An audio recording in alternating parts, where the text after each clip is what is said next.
केन्दुझर जिला हरिचंद्रपुर ब्लॉक गुरासोल पंचायत रे अंतर्गत बली पर्वत नुआसाई ठारे सागेन साकिम आदिवासी क्लब आनुकूल्य 13तम वार्षिक फुटबॉल टूर्नामेंट फाइनाल खेल महासमर अनुष्ठित हो जाइछि। एही उत्सव रे मुख्य अतिथि भाबे रासोल पंचायत सरपंच नारायणपूर्ति जोग दैथिया बेले सम्मानित अतिथि भाबे मा टिपर एसोसिएशन जुग्म संपादक तथा समाजसेवी विश्वनाथ दास, KCC senior manager Divya Ranjan पाटजोशी, OMC रो कंसल्टेंट एथ आर एडवाइजर संदीप मजुमदार प्रमुख जोग देथिले।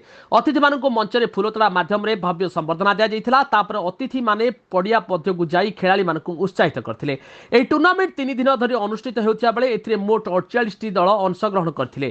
तेबे फाइनल खेल ओएसएफ एवं डंबुरु साही मध्य रे अनुष्ठित होइतिला। ओआईएफएसएफ 2-0 सीरीज रे विजय होई चैंपियन होइतिला। खेलटी बहुत रोमांचकर थिला। एही खेल देखिया पई पडिया चारिपटे शह शह दर्शकଙ୍କୁ देखिବାକୁ मिलिथिला।